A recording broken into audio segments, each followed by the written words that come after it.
Welcome back to Embracing New Life, and we are continuing our theme of talking with those who stand in the gap and interviewing the staff at New Life Resources. And this week we have Scott Dawley. And so we will be introducing you to Scott, giving you his background and how he got into counseling. And then there'll be a second part that's released next week at our same time and day. And so we hope you enjoy these series where you get to know the staff at New Life Resources. And without any further ado, let's dive into our interview with Scott Dawley, part 1. Welcome to Embracing New Life. On this episode, and probably multiple episodes, we have a colleague of ours, Scott Dawley. He's a counselor at New Life Resources, and he'll be joining us for this episode or multiple episodes. Welcome, Scott. Yeah, welcome, Scott. Thanks, guys. Well, Scott, I wonder if we could start today, just you describing a little bit about your journey to become a licensed professional counselor, because I understand that was not your undergraduate degree. No, not even close. But what I do now is, in a lot of ways, very similar to what I did with my undergrad. My undergrad degree was electrical engineering. I went to UW Milwaukee.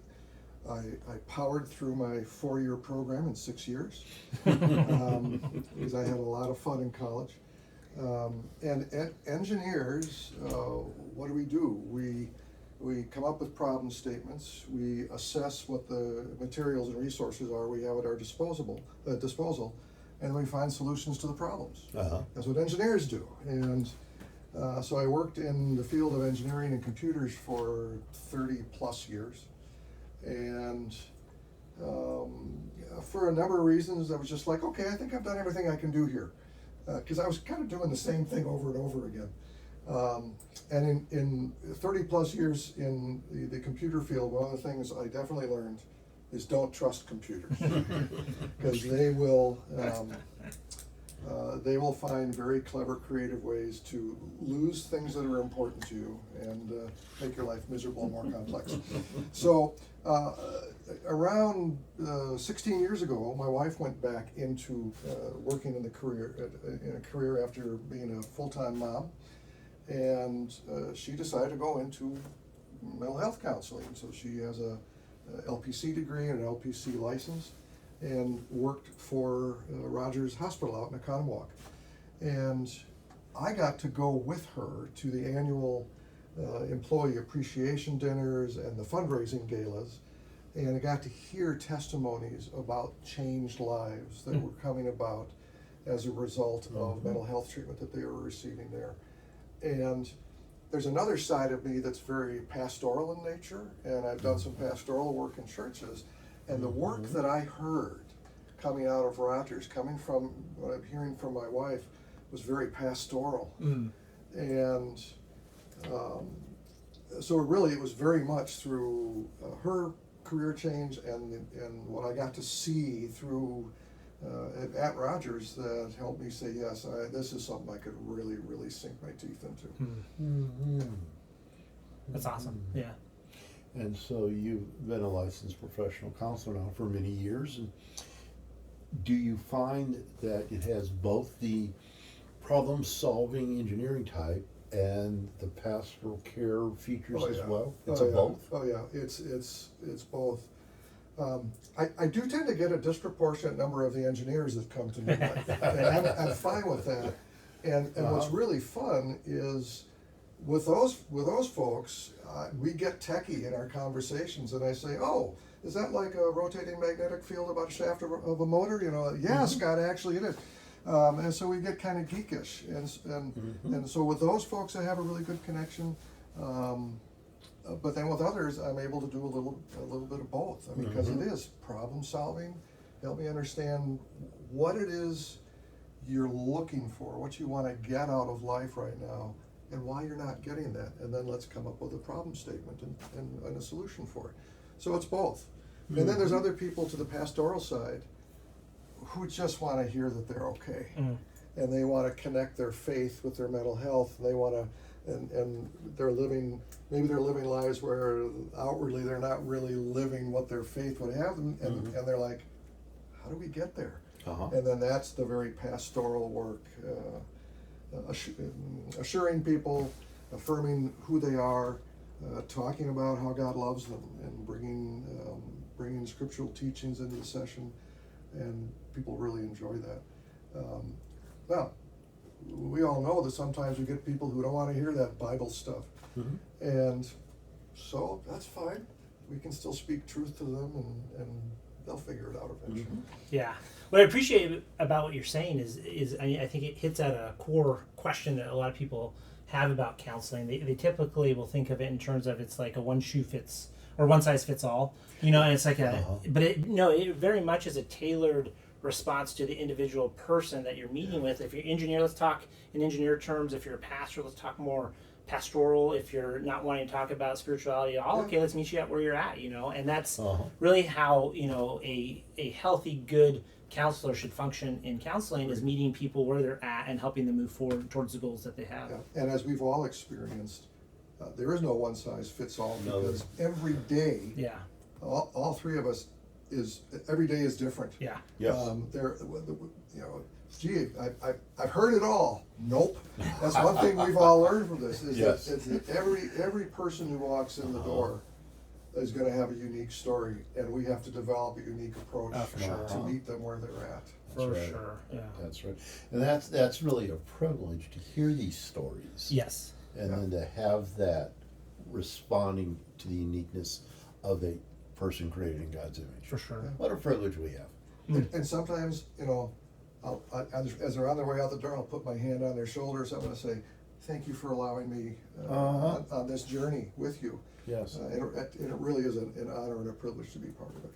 Well, it is. As Dan has said many times in the podcast, vulnerability is risky and dangerous, and for somebody to come into a room that, and obviously the therapeutic relationship develops and it grows and you get to know each other, but, to be vulnerable like most people are in a counseling office is a very dangerous thing, and to be able to provide that safety, like you say, is a privilege. It's just an honor to be able to sit with people and them trust, that we're going to care for them well in the midst of that vulnerability. I will frequently get people who, as they're talking about some of their frustrations, their language might get a little salty, and they'll say, "Oh, sorry, Scott." And I'll say, "Hey, no, these walls absorb everything, and what happens in this room stays in this room, Yeah.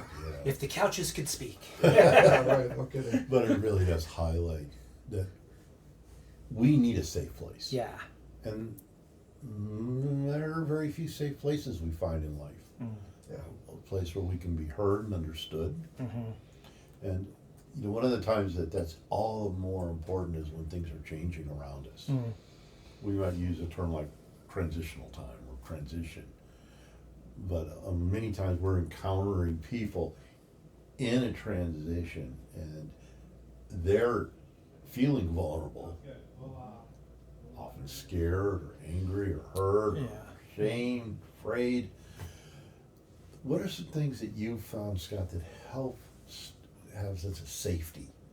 How do you facilitate safety when they come in transition?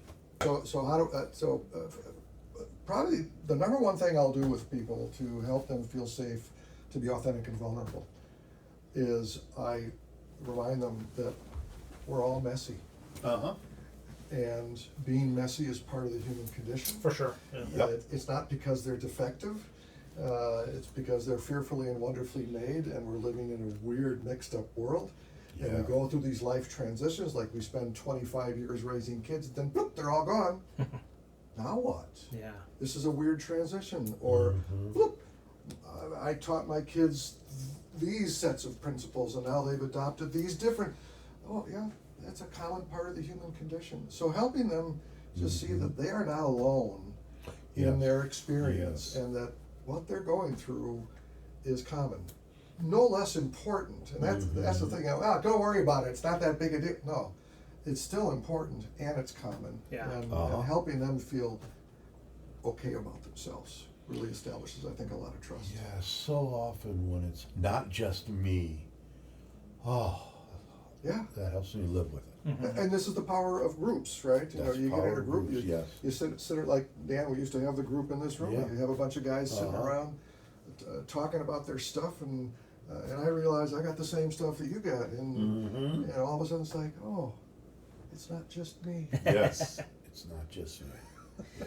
Yeah, and not just the normalization. I think too it's helping them remember that like this is your first transition in this area oftentimes. So like, why are you expecting yourself to have it all together? Like, you're learning as you go too. Like you don't have any.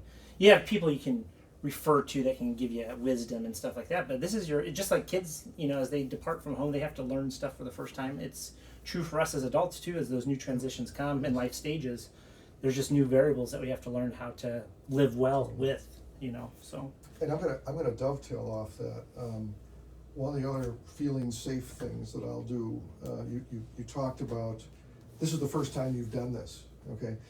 And it's real common for people to come in and express how disappointed and how ashamed they feel about decisions they made 30 years ago. Yeah. Yes. And one way I'll establish safety with them is I'll say, you know what, it's really easy when we're 63 to be critical of the younger, less wise version of ourselves, isn't it? But that person back then, that 30-year younger version of you, really did the best they could. Exactly. Mm-hmm. And, oh yeah, I guess you're right. I see so many light bulbs Yes, going over yeah. people's heads when I share that concept with them. And it usually keeps bubbling back up to the surface. Oh, of I course. remind them, okay, Yeah. that was the 30-year younger version of you. Uh-huh. Let's give him a break. He did the best he could. And we'll have conversations. We'll write letters to the 30th. Yeah. Yes. Yeah, it helps them feel really safe. Exactly. Uh-huh. Yeah, that's awesome. Another thing that we all do to help us feel safe is maintain confidentiality. That, as you're sharing sometimes the saltiness, so to speak, that being you is safe. I'm not going to share with anyone without your permission. It's okay to take a risk, take a chance, take your mask off, take your guard down. And that is so few places in life we can do that. Right.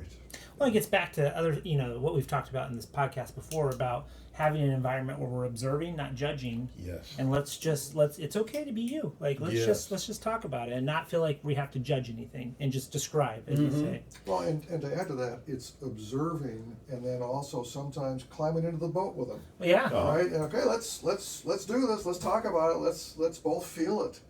And yeah. Yeah. Yeah. So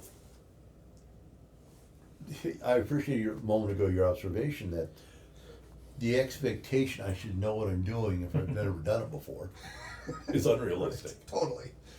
But so many times we do transition in life into an area, sometimes I didn't see that coming, Yeah. or even if I did see it coming, it's so different than I expected. Oh, for sure. Yeah. Yeah. And what can a counselor do in those places when the person coming in, I don't know how to handle this. I don't know what's going on. What can the counselor offer in those times that's helpful to the person who doesn't know what to do? As in, this thing I'm experiencing right now was not in the 4-color glossy brochure of life. Yeah. Now what do Yes. I do? It's not in my 5-year plan. Yeah. It's not in my plan. Well, I mean, there's a certain degree of reality therapy that we have Yes. to come back to. Totally. That is that, yes, we had these ideas. This is what it's going to be like.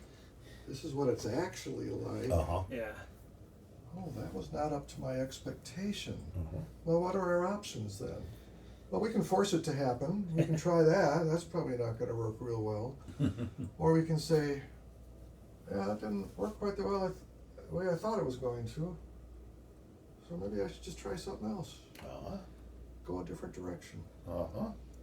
Isn't there a great element of grief work that's kind of done in Absolutely. this, right? Like Yep. that ability to, just like things aren't the way that I anticipated, or things aren't the way that they should be, or how God designed them to be, and just allowing the grief process to play itself out in a healthy way. Lost expectations, Yeah. lost hopes. Yep. We have funerals for things that die. Yeah. And when our expectations die, Mm-hmm. there's going to be grief. For sure. Right. Yeah. Absolutely. And to help a person recognize grief is actually a healthy process, uncomfortable, For sure. Yeah. but it facilitates us letting go so that we have space to receive what's here. And to transition well. And that's how we transition well. Yeah. Yeah. Yeah. On the topic of grief, you know, a lot of people, they've had something, a loved one who died or something, and if they've been in it for a while. Is this going to be forever? And, you know, we can talk about how it'll never completely go away, but it'll get less and less and less. And even 20 years from now, oh, gee, I miss that person. Yep. But it's not going to derail your life. Uh-huh. Mhm. So part of what you're helping them do is develop a realistic expectation. And a realistic expectation is not one that will always have, what's the old balloons and butterflies, or whatever that old saying. Seashells and balloons, yeah. Seashells and Yeah. balloons. Yeah. No, in a fallen world, we will encounter the pain, even with good memories, there can be pain. Mhm. But pain's not dangerous. Mhm. It's uncomfortable, Yeah. but not dangerous. Yeah. What are some of the life transitions that you see in your work? Well, because I do a lot of couples work, a very common theme there is, as I mentioned a few minutes ago, just people who've been pouring their heart and souls into raising children for, you know, several decades sometimes, Uh-huh. and that's the only real thing they had that was common with each other. You know, Yes. when they were before kids, they went to the symphony together, and they did they had these things that they shared, and then everything became focused on the kids. And then they're gone. Mm-hmm. Now what? Mm-hmm. Yes. That's a huge transition. For sure. Other transitions would be, you know, death of a loved one, a divorce, job loss, job change.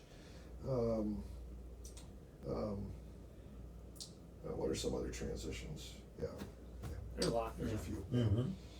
And all of those involve loss and opportunity. Yes. Yeah. And so when someone comes in that has had such a loss, is involved in a transition, I hear you in a problem solving. One of the ways you relate to them is in a problem solving mode. Yeah. But problem solving, and also, you know, in the brainstorming model, we allow ourselves to think big. Uh-huh. We allow ourselves to think outside of the four-color glossy brochure that we thought we lived in. Uh-huh. And so how do we do that? How do we give ourselves permission to just go and try something that's a little goofy and be okay with it? Uh-huh. And that very often will get the creative juices flowing as far as, you know, what can I make the next 10 years of my life look like, or the second half, or whatever. Mm-hmm. Very often that also involves faith decisions and faith transitions. You know, again, you're focused on this enterprise of raising children and balancing checkbooks and, you know, saving in 401ks, and then it all changes, and very often people come back to a faith orientation that they held at a much younger age. But then it's not like the one they had at a younger age. It's a faith experience that's flavored with decades of life experience. Mm-hmm. Mm-hmm. Do you find people want to talk about those things? Constantly. Uh-huh. Yes. Yeah. Yes. Some people would have the assumption, well, you can't talk about that with your counselor. That's only something you would talk about with a pastor. Well, you gotta drag it out of them sometimes and let them know that it's okay to talk about those things. But once you find out where the secret switch is and you turn it on, it flows. Yeah. Yeah. Because the faith issues are very central to how do I build my new life now. That chapter of my life is closed. Now what? Yeah. Faith is a big part of that. Yeah. Because you take that out of the equation, and everything we do just turns into something that's gonna be temporary. And then I gotta move on to the next thing. Yeah. And we're looking for something that's solid, that underlies our whole life, something transcendent. Yeah, with purpose and meaning. Because I found Yeah. people who go through transitions, not all the time, but oftentimes when they're having issues, it is because their identity was tied to whatever the thing in the past was. You know, so raising kids, I was a mom, I was a dad, as whatever. Now that is gone. I mean, it's not gone. It's changed. You know, and so there's an element of feeling purposelessness. You know, and so faith provides a huge boost to your purpose and meaning and how you can be used by God in the world. And then also identity. Yeah. Dan, something we used to do in the room when a new guy would come and join the group. Introduce yourself without referring to your job or your family, right? Was that it? Yeah. That was it. And what was the outcome often? you know, they didn't know where to go with that. Right. And so, and this is another big part of what I think we do here, and that is we help people whose identity is completely wrapped up in their family and their job and their 401ks and their car or whatever, and help them through the process of figuring out an identity that's more consistent with who they are instead of what they do. Yeah. I appreciate how you put that. Who they are instead of what they do. And culture gives us various choices about identity, who I am. Yeah. And many times in culture, it's about what I want. In your work with these people, the transitions, identity, how do you conceptualize or think about how they'll find identity? Well, very often it starts with a discussion about values. What are the things that are important to you? What are your non-negotiables? Sometimes I refer to it as a cover charge. What's your cover charge for what you're going to allow into your life to influence how you're living that life and how you're spending your time? I also have, and this helps with the identity development, I have 3 questions that hang under my whiteboard. What do you want? What's getting in the way? What are you willing to change in or about yourself to move one step closer toward what you want? And that's that third question that really digs into the identity piece. You know, what am I willing to change in or about myself? You mean I have to? Yeah. Well, if there was nothing there before, yeah. Yeah. Or if the only thing that was there was a BMW, yeah, that's not your identity. So it's that third question that really gets that conversation rolling. Well, and it strikes at, we talked about this in another episode with Debbie, it strikes at the heart of you have agency in life, right? Yeah, there's a lot that we can't control, but there is a role that you have to play that you can move towards active participation and not just passive, being a passive recipient of what life brings you. And that question, really gets to the fundamental nature of, hey, take charge, do what you can do and understand you have limitations, but you do have agency as well. And sometimes that starts out with something as simple as, I don't know, I'm gonna come up with a silly example. Park your car in a different spot tonight, or have something for dinner you've never had before. I can do that? I mean, it starts with small things. Yeah, for sure. But then you build on that. Yeah. Hey, sometimes they just need someone to give them permission to go and try the audacious thing. Really, it's okay for me to do that? Totally. That's nothing's stopping you. For sure. Yeah, that's awesome. Thanks for being with us this week as we dove into part 1 of our interview with Scott Dawley. Please join us next week as part 2 is released and in future episodes as we continue to interview the staff at New Life Resources. Embracing New Life is a production of New Life Resources, a Christian counseling clinic in southeast Wisconsin, whose aim and goal since 1976 has been to provide high-quality professional counseling, psychological, and consulting services from within a Christian framework.